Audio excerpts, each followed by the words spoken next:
Assalamualaikum warahmatullahi wabarakatuh. Jumpa lagi di Good Night YouTube channel. Apa kabar nih teman-teman? Semoga kalian yang menonton video ini selalu diberi kesehatan dan dilancarkan rezekinya. Pada kesempatan kali ini aku akan menceritakan pengalaman horor dari pendaki Gunung Arjuna. Kisah ini dialami oleh seseorang.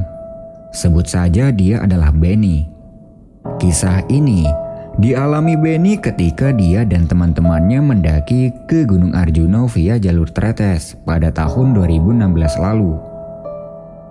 Jadi ketika pendakian itu, salah satu teman atau anggota rombongannya Benny ini sempat menderita sakit di bagian pernafasan hingga hampir merenggut nyawanya. Benny yang merasa khawatir dengan keadaan temannya itu, dia segera menuruni gunung untuk mencari bantuan. Tapi, bukan bantuan yang dia dapat. Untuk cerita lebih lengkapnya silakan simak video ini sampai selesai. Good night.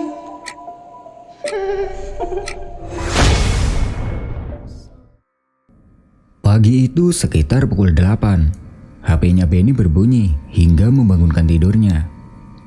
Ketika dilihat, ternyata dia mendapat telepon dari Sigit temannya.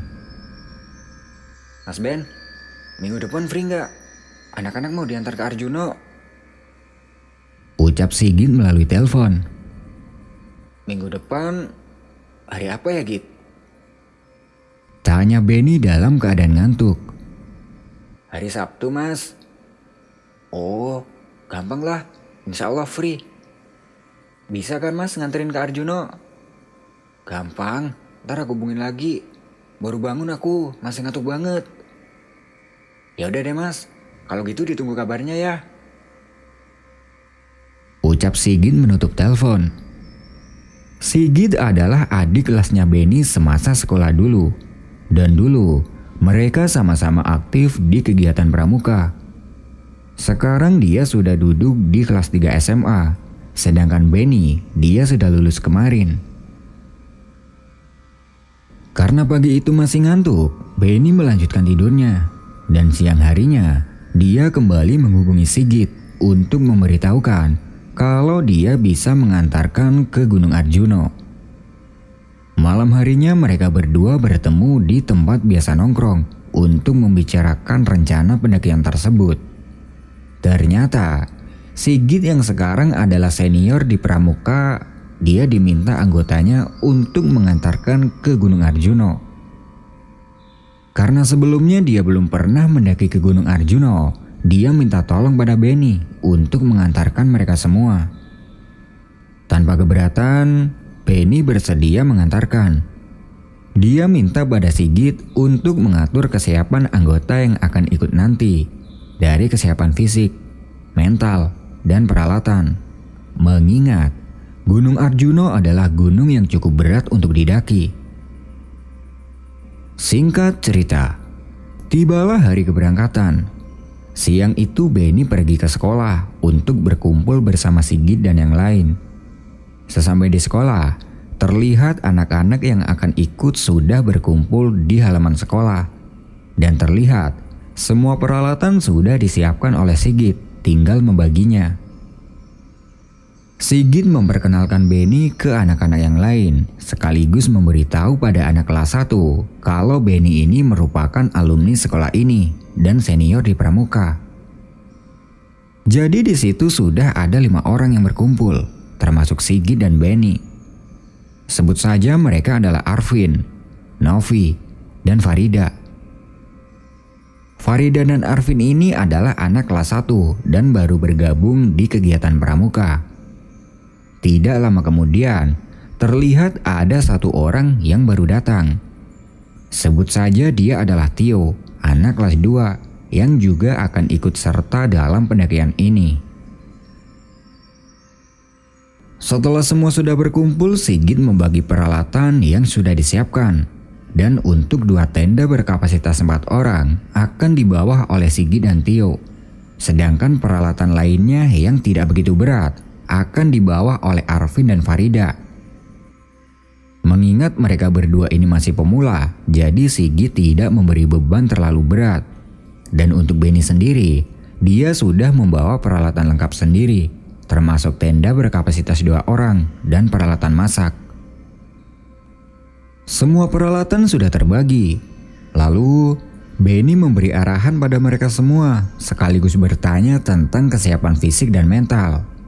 Dan mereka semua menyatakan sudah siap dengan semuanya. Semua kesiapan sudah fix, dan tepat pukul 2 siang, mereka berangkat menuju ke tempat tujuan. Jadi mereka ini totalnya ada 6 orang. Di antaranya adalah Benny, Sigit, Tio, Arvin, Farida, dan Novi. Perjalanan dilakukan dengan mengendarai motor. Dan setelah menempuh kurang lebih 1 jam perjalanan, sampailah mereka di pos pendakian Gunung Arjuna via Tretes. Sesampai di situ, Benny meminta pada yang lain untuk istirahat di sebelah pos. Sementara Benny dan Sigit, mereka mengurusi Maksi. Setelah izin diberikan, Benny dan Sigit mendatangi anggota yang lain untuk bersiap-siap mendaki. Pendakian dimulai sekitar pukul 4 sore. Setelah selesai berdoa, mereka bergerak menapaki jalur pendakian dengan posisi Sigit di paling depan untuk memimpin dan Benny di paling belakang untuk membackup. Selangkah demi selangkah sampailah mereka di pos 1. Di pos 1 itu, mereka berhenti sebentar untuk melemaskan otot kaki. Setelah itu perjalanan kembali dilanjutkan. Posisi berjalan mereka masih seperti awal. Di perjalanan menuju ke pos 2 ini, terlihat mereka semua sudah mulai kelelahan, terutama Arvin dan Farida, yang bisa dibilang masih pemula. Beberapa kali Benny bertanya ke Farida, kalau capek berhenti dulu aja gak apa-apa, jangan diam-diam. Tapi Farida bilang masih kuat.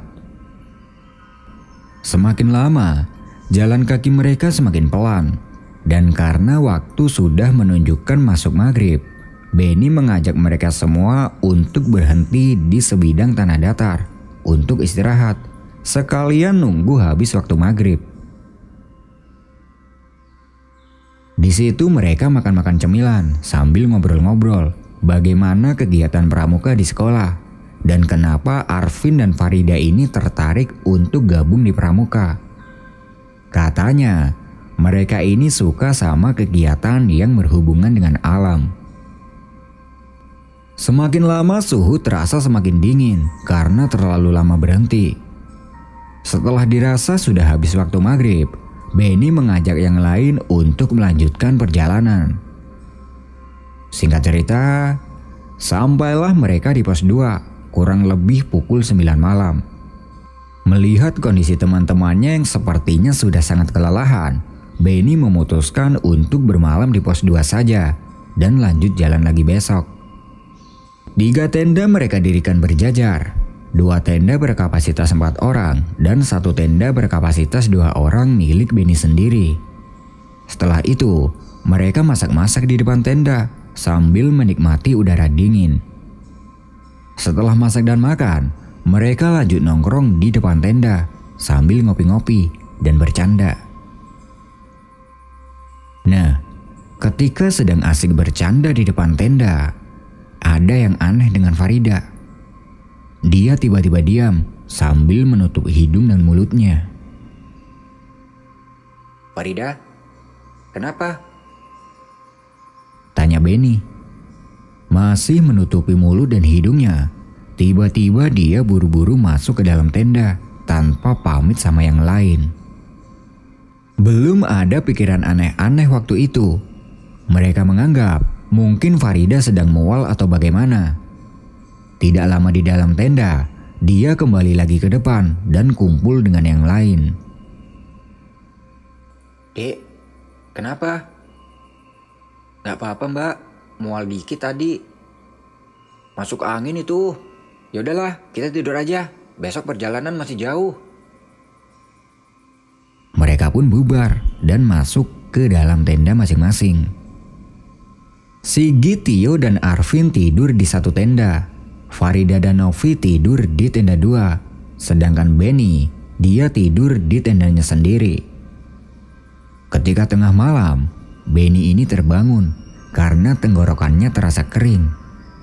Dia keluar nih dari tenda untuk mengambil air minum yang sebelumnya dia letakkan di luar tenda. Dan ketika di luar tenda itu, dia mendengar ada suara yang mengendus sangat berat.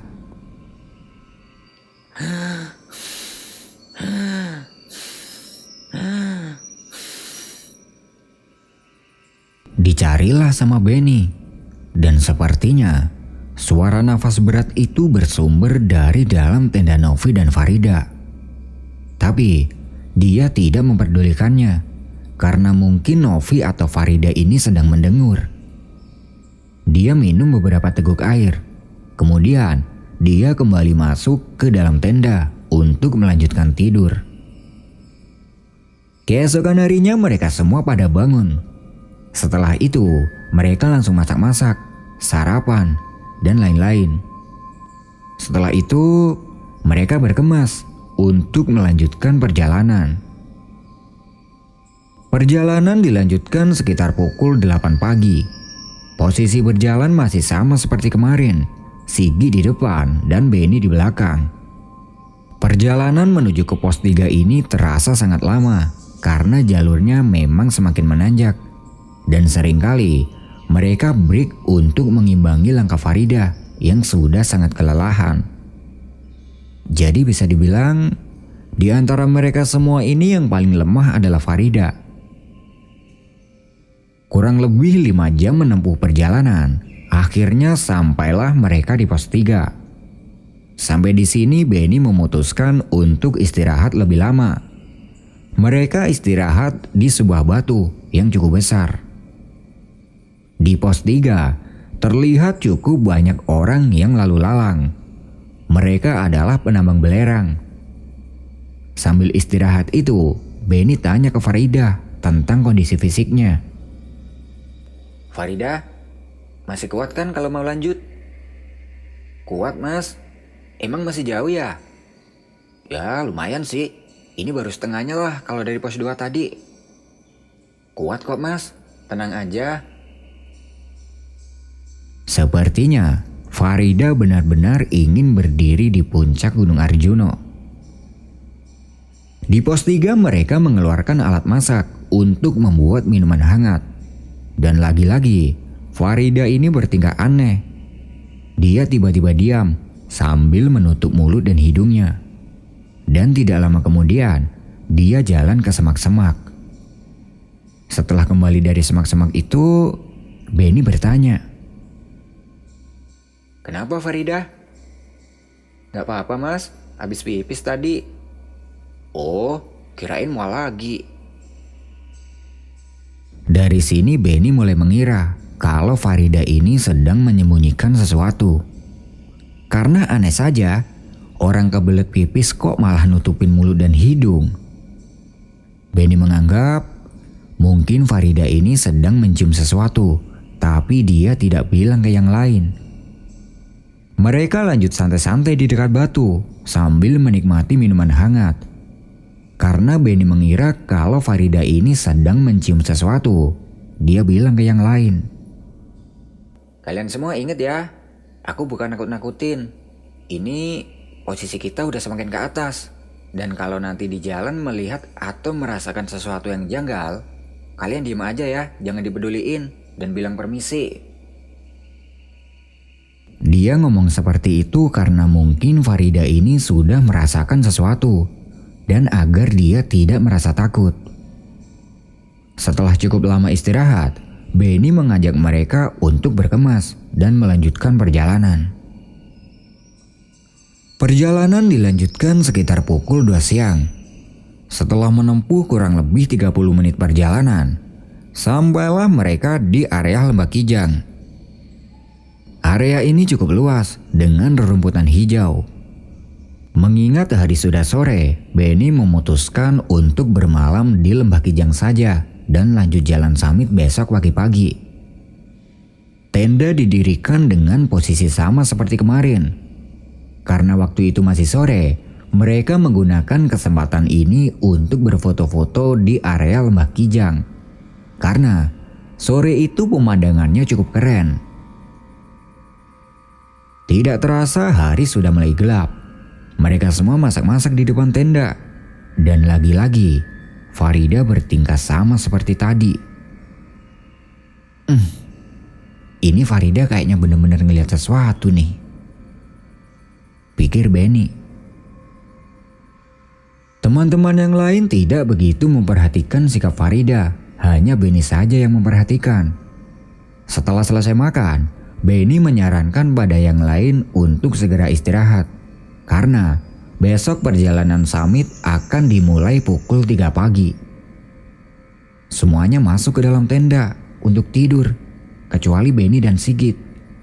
Mereka berdua masih duduk di depan tenda untuk menghabiskan kopi sambil ngobrol ngalor ngidul. Ketika dirasa semua sudah tidur, Benny bilang tentang Farida pada Sigit. Git, anak buahmu yang satu tadi kok aneh gitu ya? Yang siapa Mas Ben? Farida. Kayaknya dia ini ngeliat sesuatu gitu loh. Dia berhenti tingkahnya aneh. Masa sih Mas? Aku kok gak begitu merhatiin ya? Mereka berdua melupakan soal Farida, kemudian membahas hal yang lain. Dan tidak berselang lama, terdengar ada suara orang dengan nafas yang sangat berat dari dalam tenda cewek.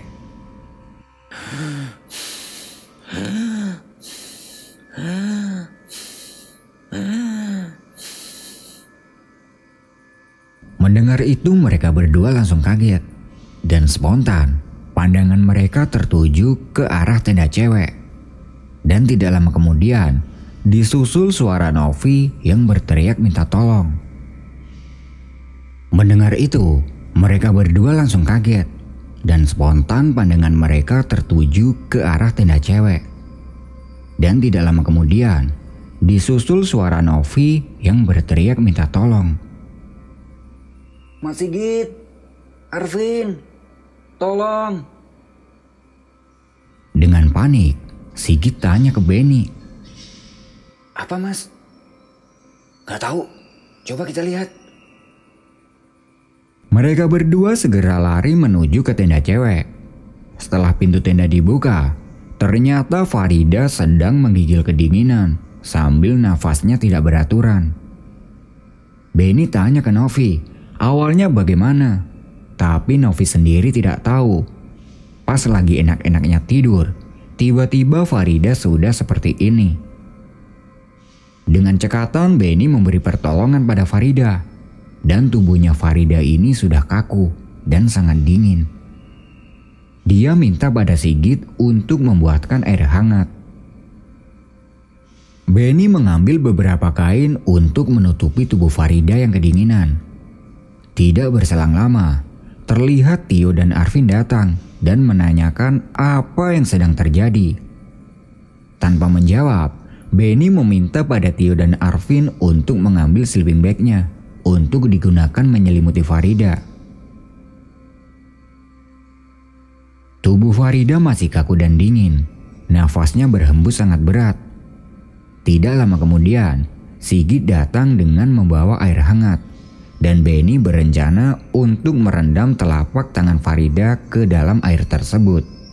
Tapi belum sampai dia merendam, tiba-tiba mulut Farida mengeluarkan busa.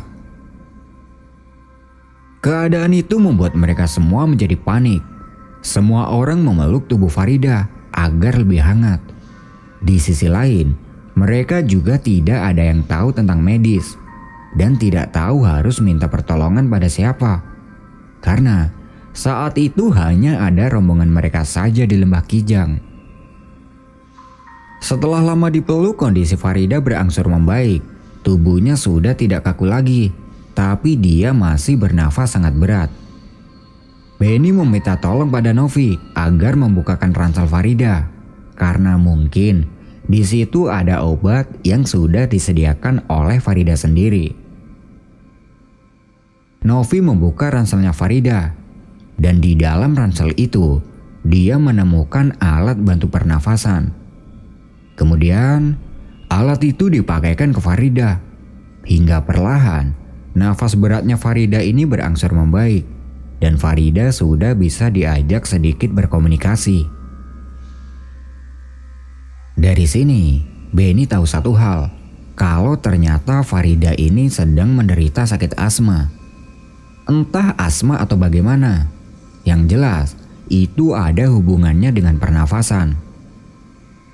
Benny merasa kesal dengan Sigit karena sudah tahu kalau Farida ini tidak siap fisik, tapi tetap saja diajak mendaki gunung.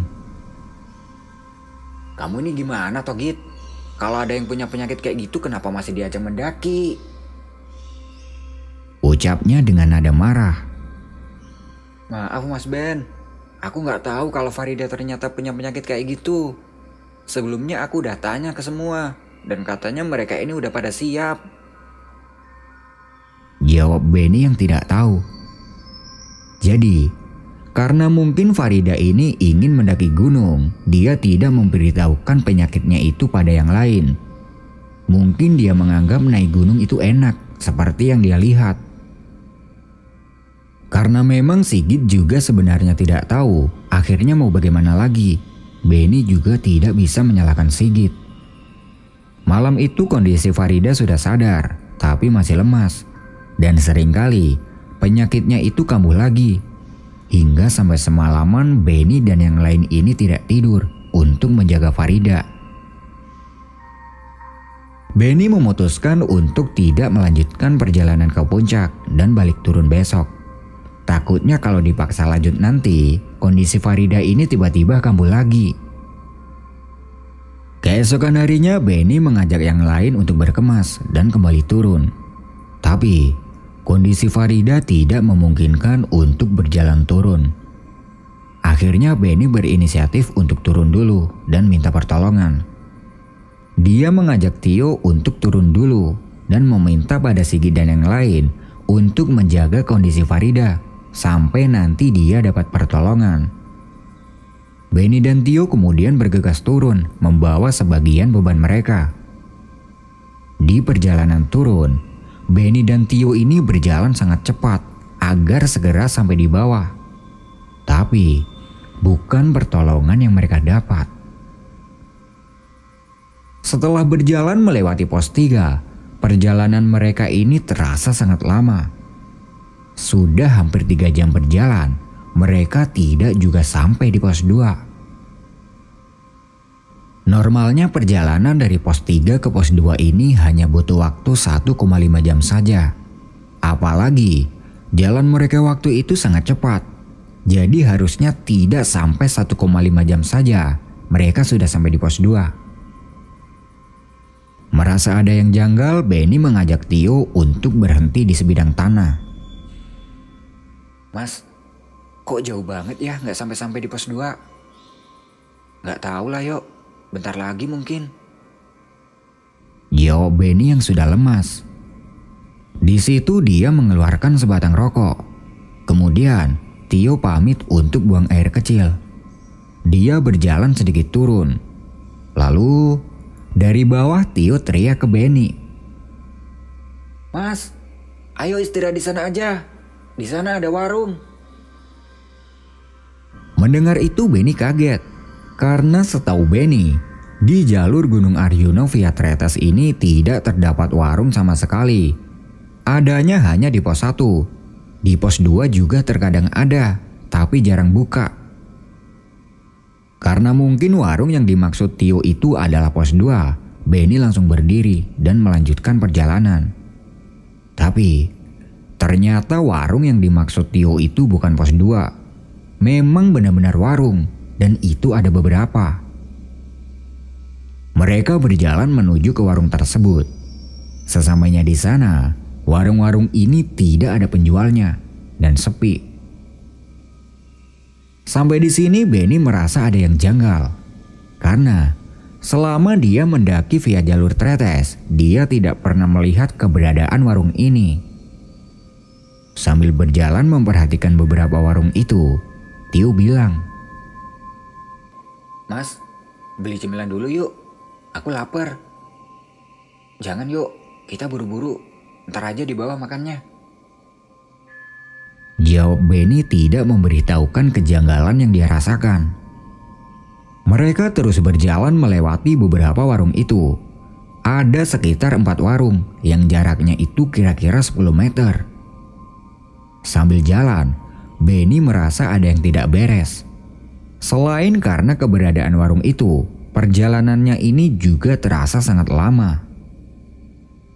Tidak lama berjalan meninggalkan beberapa warung tadi, mereka bersimpangan dengan beberapa orang aneh. Jadi orang-orangnya ini berpenampilan seperti orang kampung zaman kuno. Yang laki-laki tidak ada yang pakai kaos, sedangkan yang cewek mengenakan kemben. Ketika bersimpangan itu, Benny dan Tio menyapa mereka, tapi mereka ini hanya diam, tidak menjawab satu kata pun. Ada sekitar 5 orang, 3 laki-laki dan 2 wanita. Mereka terlihat sudah berumur semua. Melihat orang-orang itu, Benny semakin merasa ada yang tidak beres. Tapi dia tidak memberitahukan itu kepada Tio. Setelah bersimpangan dengan orang-orang tadi, Benny bertanya pada Tio, Yuk, sekarang udah jam berapa? Jam 2 mas. jawab Tio sambil melihat jam tangannya. Nah, ini semakin tidak masuk akal. Mereka turun dari Lembah Kijang tadi kira-kira pukul 8 dan sampai jam 2 siang mereka belum juga sampai di pos 2. Padahal selama perjalanan ini mereka jalannya sedikit ngebut. Benny bilang lagi kepada Tio, Yuk, sambil jalan kita baca sholawat ya. Tio yang sepertinya sudah tahu maksudnya Benny, dia hanya menurut dan tidak banyak bertanya. Jadi sambil berjalan turun itu, mereka ini membaca sholawat. Setelah cukup lama berjalan, terlihat di depan ada sebuah bangunan, dan itu adalah bangunan pos 2. Melihat itu, Benny merasa sangat lega. Mereka mempercepat jalan hingga sampai di bangunan tersebut. Di pos 2 itu, mereka berhenti sebentar untuk minum. Dan anehnya, waktu itu mereka tidak merasakan lelah sama sekali. Padahal mereka ini sudah berjalan kurang lebih 6 jam dari Lembah Kijang hingga sampai di sini.